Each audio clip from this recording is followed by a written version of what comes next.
Hello and welcome to another edition of Critical Q&A, the show where I answer your questions based on what you have sent me by email at AskChrisShelton@gmail.com. And that email address link is below in the description section here, so you can refer to that. It is AskChrisShelton@gmail.com. If you have any questions for me, and I love your questions, please send them to me that way. If you put them in the comments section, I probably won't see them or note them down. And of course, for my Patreon subscribers, you guys can, of course, send me Patreon messages on the Patreon platform with questions. And of course, I'll get them at the top of the queue because my Patreon supporters definitely get preferential treatment when it comes to answering questions. All right. So I put up a podcast yesterday with Alexis Erlin, who was a survivor of the Pentecostal movement. And I thought we had a great chat. And seems to be getting some pretty good feedback. I hope you guys will check that out. It was an interesting conversation, and Alexis is an amazing and wonderful woman. So that is there for your viewing pleasure. And let's see, any other points I need to make before we get started? I'll probably be doing a live stream this Tuesday. Haven't totally nailed that down yet, but I will probably do something. There seems to be some interest in Scientology's PPP loans, for example, stuff like that. And Tony Ortega has been reporting on that stuff, but maybe I'll talk about that. Anyway, now let's go ahead and get on with your questions. Kevin Zay, what would happen if a Scientology celebrity all of a sudden decided they wanted to join the Sea Org? Well, I can tell you, Kevin, that there has been a Scientology celebrity named Peter Schless who many, many years ago in the 90s just decided he wanted to join the Sea Org or somehow got recruited, he and his wife. Karen, who has since left and has written a book about her experiences. Karen Pressley's book is pretty good, pretty amazing. And Peter's still in. And he was a musician and songwriter. He wrote On the Wings of Love, which was I think Peebo Bryson, I think that was a top hit. And I think he wrote other songs or somehow contributed and produced other music. And then he joined the Sea Org. And he did the Estates Project Force in PAC and at Big Blue, where I was. And then he moved on up the line, and I think he's been the musical director up at Gold for many, many years. Now, another story I have for you is that the Sea Org tried to recruit Jenna Elfman back in the day when she was still a young, still getting into the industry. I think she had done some commercials and stuff, and she was dead set on becoming a actress and I think getting a show or getting in the movies. And they really went in on her to try to recruit her. And she, not having yet become famous, they were like, hey, you should join the Sea Org. You can be famous here. You can go work as an actress up at Gold and do that kind of work there and be in our promotional materials or our movies and things like that. And she was like, yeah, no, I'm not doing that. I'm going to actually make this happen. And she did. Now she's, pretty C-list at this point, but there was a period of time where Jenna Elfman was definitely more famous than she is now. And probably if they went in on her again now, or if she and her husband Bodie Elfman wanted to join the Sea Org now, they'd probably get, an e-ticket right in there. They'd probably go straight for it. So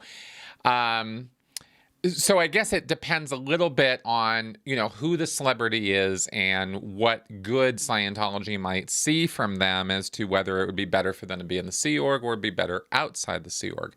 And this was something we actually used to talk about in the Sea Org was, should celebrities join? And some people were like, oh, absolutely.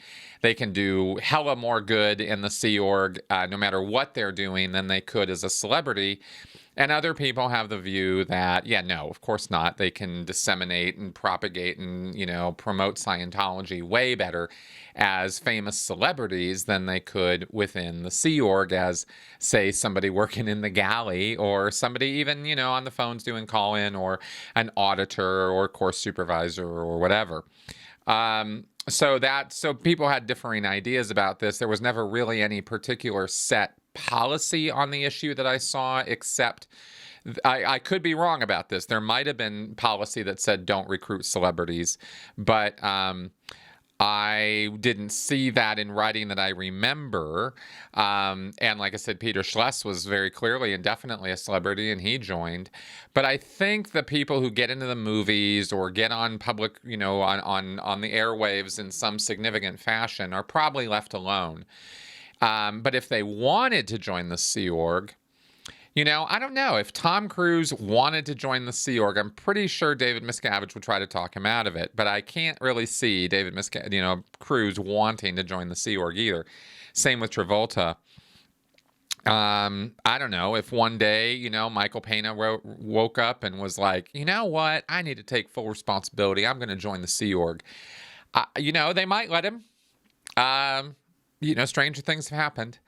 So I guess it would depend on the individual and the church's view as to how much good the person could do in or out of the church. So there you go.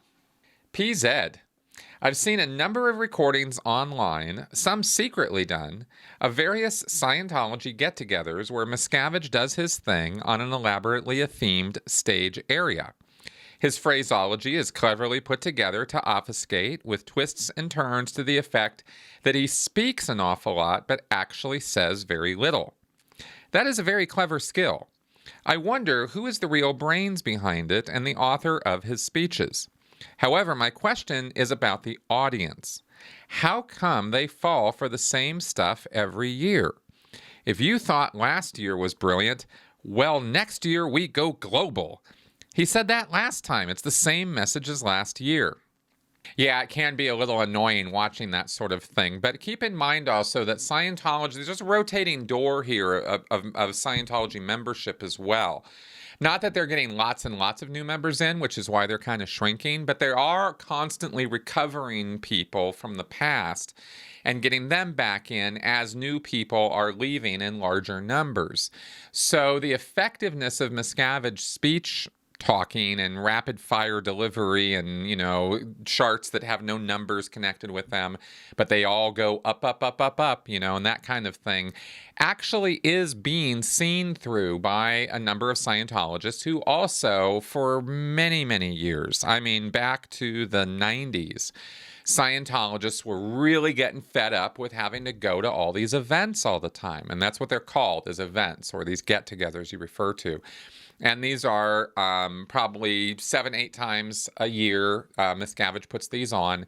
And they are very expensive, very, grand, golden, gilded events. And the stages are always over the top and very, fluted columns and Doric columns and stuff. And gold, and just all this goofy stuff all over the stage. I used to make these things, as we know, on the RPF.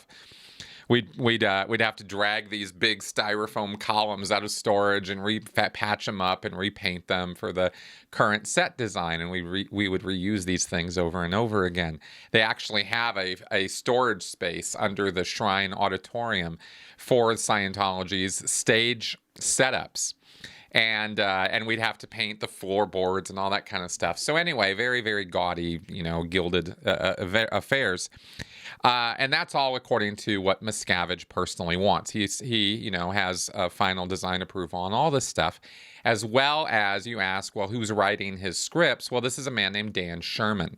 He's an OT Scientologist who was hired to be L. Ron Hubbard's biographer in the early 90s. No biography has yet been put forward. Apparently, Mike Rinder has said years ago that it was written. It's a done deal as far as a manuscript, but, there is so much true information on the internet about L. Ron Hubbard that the target that was set pre-internet, before the internet ever existed, we were all told that in order for OT 9 and 10 to be released, we had to have a safe environment for Scientology, and that meant a recognition and acceptance of L. Ron Hubbard as a person. So the biography was going to be written in order to put out the truth about L. Ron Hubbard and his life. And then the internet happened. And, it wasn't just a matter of the truth was in, files that were, in the military records or in the FBI, but now suddenly it was everywhere and it was only a keyboard click away. So the idea that they were going to safe point, quote unquote, L. Ron Hubbard, in other words, establish L. Ron Hubbard as a reputable, scientific philosopher and philanthropist and discoverer and all of that, researcher, all of that planning went by the wayside immediately. And so there has been no biography published by the Church of Scientology. Instead, you have a bunch of what are called Ron Mags. And these are just, biographical bits and pieces put together by Dan Sherman about L. Ron Hubbard's life. Well, that's left Dan Sherman with the unenviable task, of also doing a lot of David Miscavige's speech writing. And the speech writing used to be done by different people.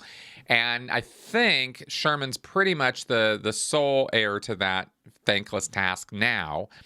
And so the run-on sentences and long-winded explanations and grand exposition about things that Miscavige will go into in this very wordy way comes from Dan Sherman. And then Miscavige makes his own changes and alterations to it because he likes to punch them up and, really make his speeches impinge and that kind of thing. So that's, as I understand it, that's how the speech writing gets done now. There could be other contributors I don't know about. Over the years, there might have been other people piling in on this. But as far as I know, and certainly the style of wording comes right out of Dan Sherman's style. That's how he writes. And that's how he speaks. And when you watch him give speeches, it's actually even more pedantic than Miscavige's stuff. Anyway, and as far as the audience goes, like I said, you'll get a lot of people who just get really, really sick and tired of this. They can't follow it. It's hard to sit there for 2.5 or 3 hours and listen to this just massive inflow of rapid fire machine gunning of supposed facts and figures and information. And that's the point, is that Miscavige is doing that by design. Information overload and sensory overload are parts of creating trance induction. And that's where you can, depending on the person and their relative degree of suggestibility, and different people have different levels of this, probably over different times as well. You have a way of inducing trance, and by inducing trance and suggestibility, in suggestible people, you have them lowering critical thinking and inputting information uncritically, right? They're not thinking about it. And they're already in a Scientology headspace where they're receptive to pro-Scientology information and not receptive to anything anti-Scientology. In other words, they want good news. They want to hear that Scientology is expanding. And when Miscavige provides them with that information, their confirmation bias goes to work, and the cognitive dissonance quiets down of anything they might have heard that Scientology is not expanding, because look at all this proof and all this wonderful evidence that we are. You see what I mean? So that's the real purpose of those events, and as well as to become, to act as fundraising activities. So that's what I can say about that, and I hope that was interesting and useful. Leo Taxel.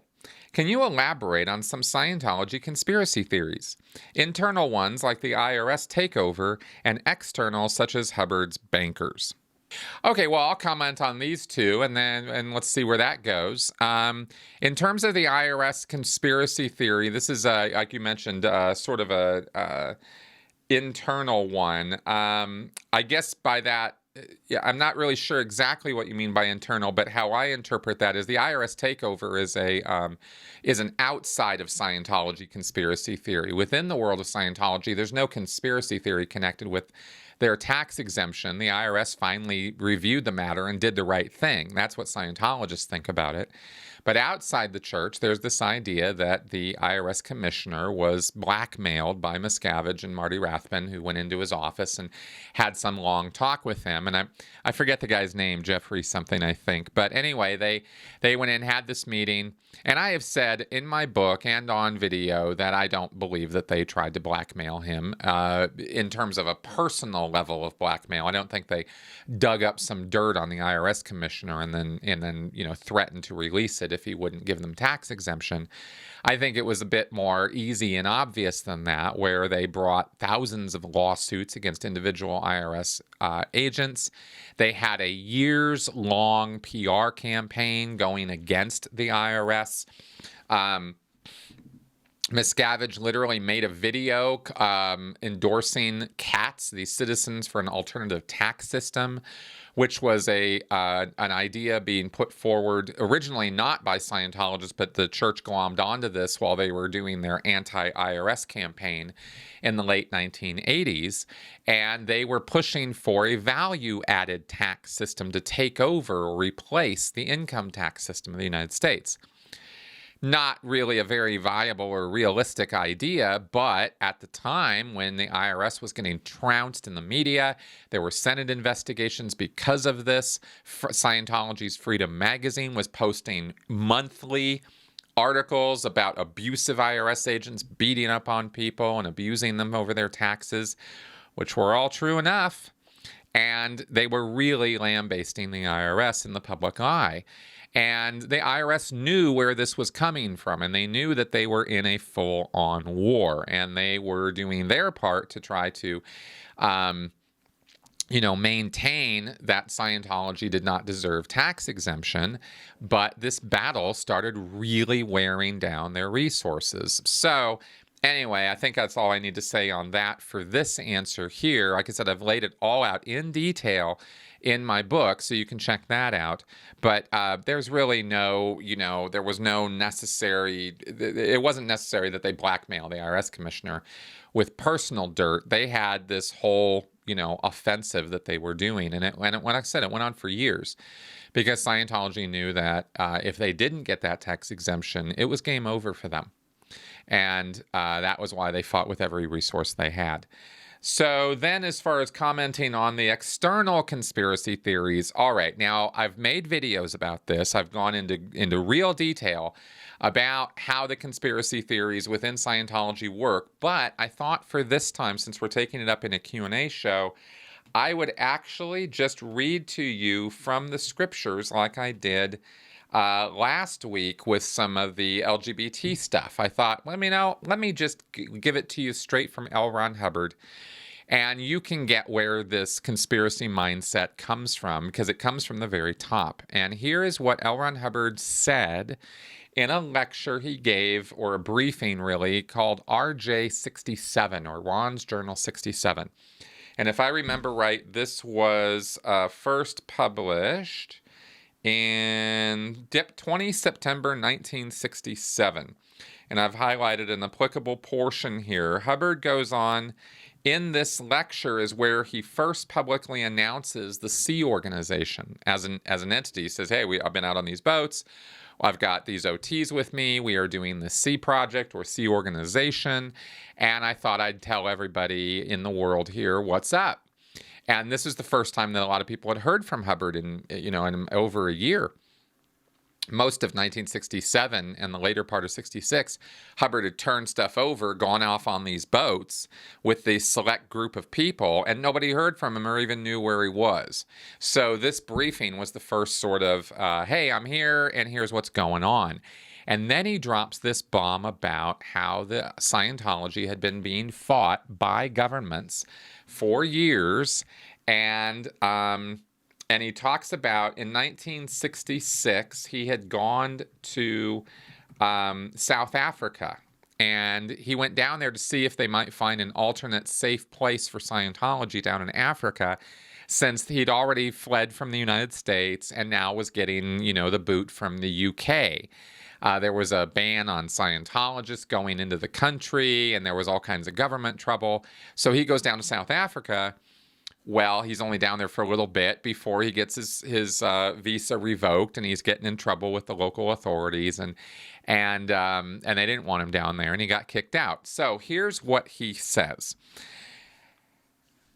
Quote, with all of this action being taken against us in the last 17 years, I found after the South African matter that it was vitally necessary that I isolate who it was on this planet who was attacking us.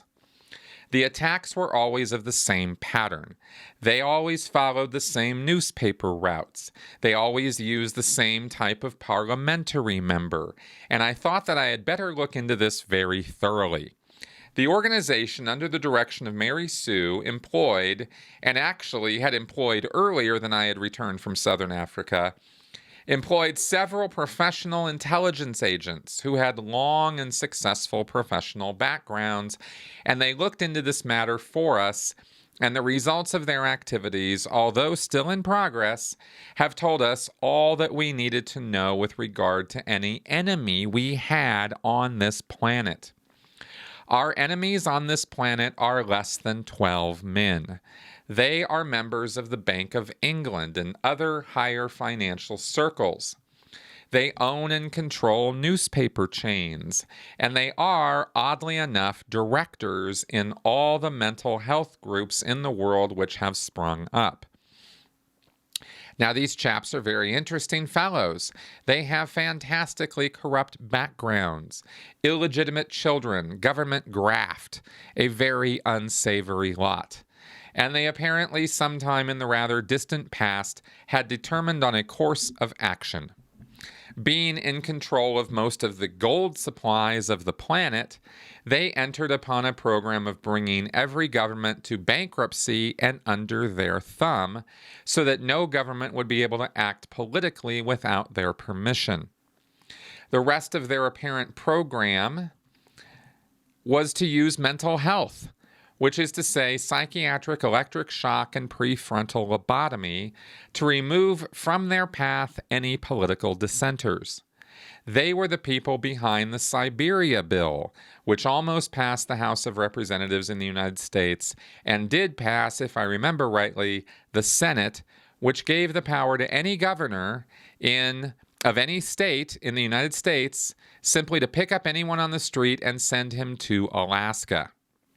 We defeated this Siberia Bill and many other mental health quote-unquote acts of this character, but never really before knew from whom they were coming. Anyway, these fellows have gotten nearly every government in the world to owe them considerable quantities of money through various chicaneries, and they control, of course, income tax, government finance. Wilson, for instance, the current Premier of England, is totally involved with these fellows and talks about nothing else, actually. They organize these mental health groups which sprang up simultaneously all over the world, and anything that has mental health in its name, or mental hygiene, or other things of that character, such names as that are all part of the organization, which stems from these less than a dozen, really, men. Now, this is very interesting because we innocently moved forward in 1950 and came straight across this very, very broad plot. If there was a cure to mental illness, then people would say you had better send him to an auditor and would begin to ask questions if someone was electric shocked or given a prefrontal lobotomy. For as only by electric shock and prefrontal lobotomies could they effectively remove their political enemies or objectors.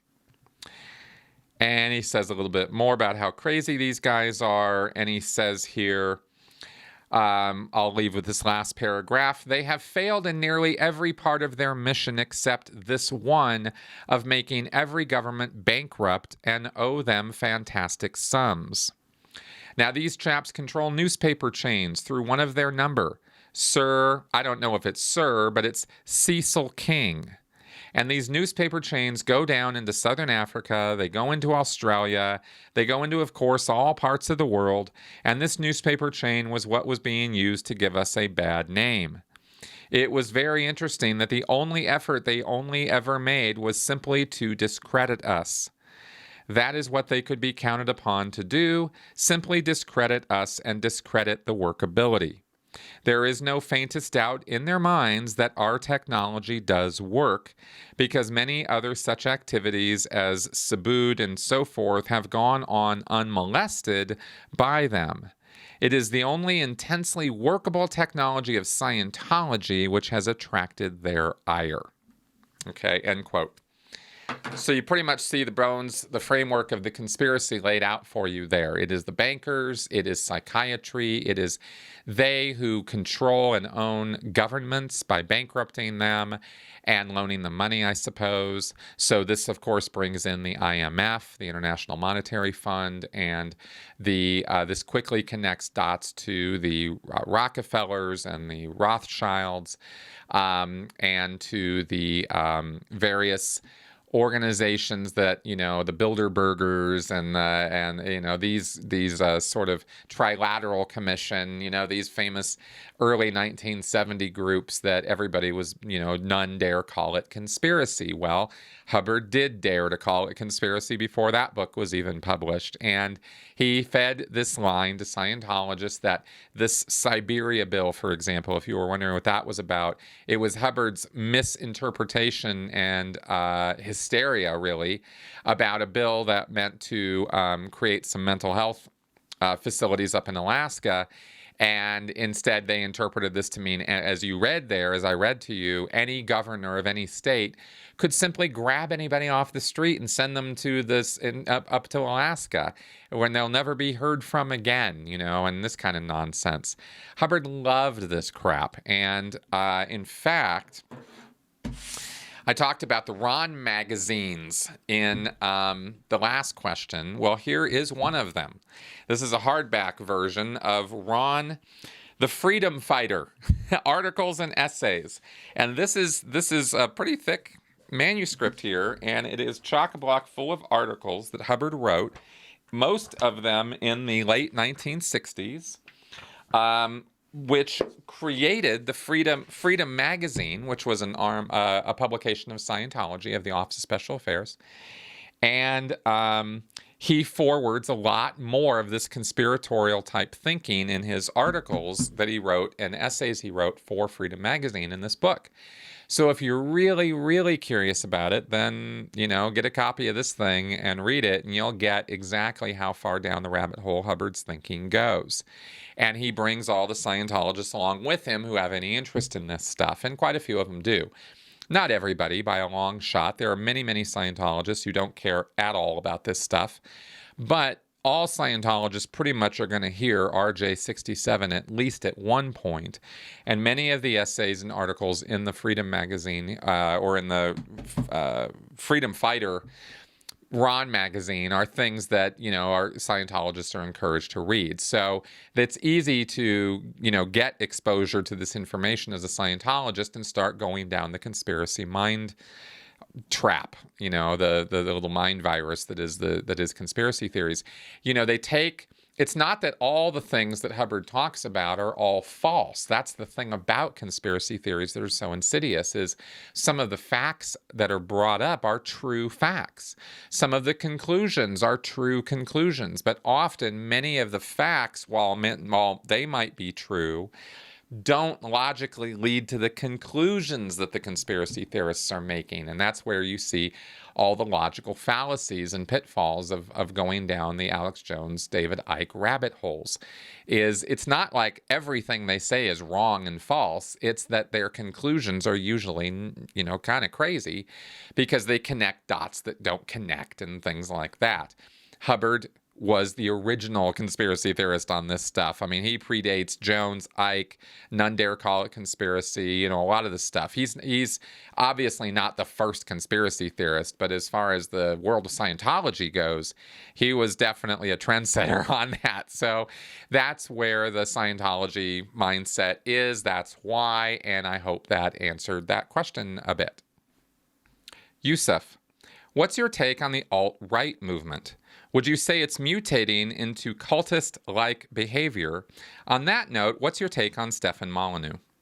All right, well, the alt-right movement, so to speak, is a label that's been given to a lot of different fringe groups that exist on the right end of the political spectrum. And so what's my take on it? Well, I think that, whenever you have a group of people, society, whatever, you're going to have people who have different mindsets about the ideologies or beliefs or social values, political values, what should be done, how should society be run. And you're going to have people who want really no part of it. They don't want to really take part in this, or they have their very extreme ideas about how things should be, and they don't generally get a whole lot of mass agreement. These are the people who end up out on the fringes. There's always going to be fringe movements and fringe groups.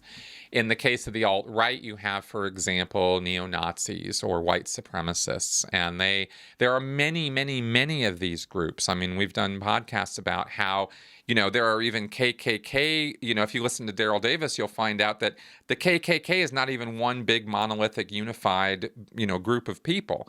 There are KKK who have one set of ideas and KKK who have another set of ideas. All of them obviously racist and awful, but it's not one thing. And same with the neo-Nazis, and same with some of the other extreme groups out there on the far end of the political right. You also get evangelicals mixing up into this stuff. You get anti-Semitism into this stuff. You get flat earthers into this stuff. I mean, there's a lot of pretty wild groups. Is there cult-like behavior? Yeah, absolutely there is, because cult-like behavior is another term we use to describe extremist behavior. Very us versus them, very black and white thinking. That is what extremism is it's an inability to critically think about that topic on which you are an extremist, and an insistence that that topic is the single most important thing in the world, that everybody needs to get on board with it, and if everybody did, the world would, of course, be a better and wonderful and happier place.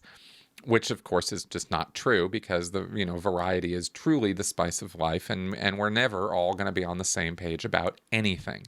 But the extreme view of something is that idea that we need to all embrace extremism, this black and white thinking. So, that's always going to exist. There's always a lunatic fringe in any group, even if it's just one guy to start with. It's always there in one form or another. And yes, and I'd say, I wouldn't say it's mutating into cult-like behavior. I'd say that is, the expression of cult-like behavior on that spectrum. As far as my take on Stefan Molyneux, I think he's a sophist. I think the guy is smart. I think he has clever things to say that are not necessarily true things. And I think that he's got some pretty serious issues between him and his wife and whatnot. And I just don't really, I can't really get on board with a lot of the things the guy says or how he says them. And I know that he is trying desperately to stay relevant, and he's losing his audience, and things are not going well for him right now. And that's okay with me, because I never really got exactly what that guy was trying to do. But making the world a better place it's difficult for me to see that that's what he's really, really trying to do or be about when he forwards some of the ideas that he does. He's forwarded some pretty anti-Semitic stuff, some very, very misogynistic stuff. And, I don't really respect the guy because of that. And his sophistry makes it appear that he is more informed and saying better things than what he's really saying. You got to really dig into his arguments a bit and tear them apart. And he doesn't make that easy to do. And like his ability to say something and then not fully commit. He does this on Twitter all the time. He'll say something, but it's not really a full commitment. So you call him on what he just said, and he goes, "Oh, no, I didn't say that," even though it's pretty obvious that's exactly what he said.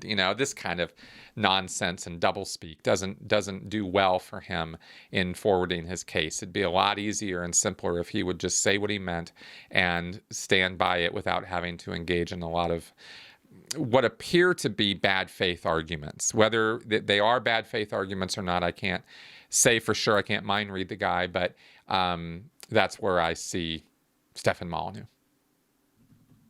Mark P. The references to David Miscavige changing and editing parts of Scientology brought to mind something I read in a blog about LRH tapes being edited to take out names on non-politically correct statements. Is this true? I remember more than a few references to Mary Sue, usually as Susie, as well as a reference to Quentin in one of the study tapes. Nibs was named in a lot of the tapes from the 50s. Yes, editing of the tapes very definitely happened. In fact, I did a whole talk with Mark Headley about this years ago, and we laughed about how edited Hubbard's lectures actually were. And taking out stuff that's now socially unacceptable is absolutely the order of the day. They've done tons and tons of it. There are places where Hubbard refers to black people, Chinese people, in racist ways. All of that got taken away, taken out. Hubbard's, well, probably some, I don't know for sure. It wouldn't surprise me if there were homophobic statements he might have made that had been or removed. And then the politically incorrect stuff, references to suppressives, people who were declared suppressive after the time of the lecture. Hubbard often talked about a guy named Reg Sharp. He was a friend of Hubbard's and an associate, somebody who worked for many, many years with Hubbard on sort of in his inner circle. He ended up getting declared. I'm pretty surprised if they hadn't removed all references to him. Hubbard talked about him all the time. So yeah, that definitely happens. And it's, the only way to really find out is to get copies of the old distributed reel-to-reel lectures, which most of them have fallen apart by now. It's really hard to find these things. And those are the original, copies of the original recordings Hubbard gave before Golden Era Productions even existed. By about the 1970s, I think, is when they started doing a tape unit where they were compiling, copying, and distributing the lectures, and I think that's where they probably started editing them. But definitely by the 1980s at Golden Era Productions, they had a full tape setup, and they were editing them flat out. So I know for sure that's when it would have they really gone to town. Barney, would it be fair to say that the Church of Scientology was more spiritually focused under LRH, or is this just naive nostalgia? No, I think it would be fair to say that that's true. And the reason for it is because Scientology has always been influenced very heavily by the culture and society that it is in, because it's trying to put out a message that will appeal to people. In the early 1950s, it was about science with Dianetics, and then about the Thetan and sort of getting into that mode with Scientology. And there was exteriorization, and there was talk about, popping people out of their body, and this was really wild, and hey, we know it's wild, but this is where the research went, so what are we going to do? Well, by the 1960s, with flower power and free love and society blossoming and all kinds of spiritual movements taking root, especially in the Western world, Scientology jumped right onto that, magic carpet ride and promoted themselves as a very highly spiritual, Buddhist-inspired and motivated, Hindu-inspired kind of religion. And it was all about the spirit and, and realizing your true potential and all of that, which carried through in the 70s. And people were really into that stuff. And so there were very active efforts made to align Scientology's messaging with that. In the 1980s, things got a bit more, economically focused, and, it was all still about me, but it was more about, power suits and yuppies and climbing corporate ladders and economic ladders. And so Scientology became more marketed as a tool set of practical tools that you could use to improve your life. So then it became less spiritual and more practically oriented, even though Hubbard had always defined it as an applied religious philosophy, a very practical set of things, of methods and methodologies that you would use to improve your life. So while the core of Scientology was always pretty much the same, how it was promoted and talked about is what changed over the decades, and that's kind of the point I'm making. So yes, in that sense, it was more spiritual under Hubbard than it has been under Miscavige. if, we were to see some great spiritual revival here in the United States, because things have been kind of moving away from that with the rise of the internet and science and facts and reason and mass exposure to information from all over the world, more and more people are turning away from religious-based answers because they just aren't making a whole lot of sense for a lot of people anymore. Still, the majority of people still go in that direction, but it is a changing demographic, and Scientology is trying to roll with that, which is why you see them talk about spiritual technology, and their Super Bowl ads still align with a spiritual message to one degree or another, but it's more about the technology, and they're trying to show that they're more science-based when, obviously it's all just a bunch of pseudoscientific crap. But that's the approach. So that's what you see there. Okay, so we got a show. So there you go, guys. Some answers to your questions for this week. I hope you found them entertaining, informative, and educational. And I hope that as a result of following my channel here, you guys are enjoying your time and with my videos. And if you're really liking it and thinking that I should be supported here, well, please go ahead and support me through Patreon. Link below. You can also buy merch. I've got a link below to a Spreadshirt store where I've put together various things that you can throw on t-shirts, hats, mugs, towels, etc. So check that out. And of course, I've got recommended books you can check out on my Amazon storefront, also linked below. Every single one of my videos has these links. And if you only want to go for supporting me through a one-off, which is awesome and wonderful, then of course there is a link to PayPal below. All right, guys, I will see you next week. Bye-bye.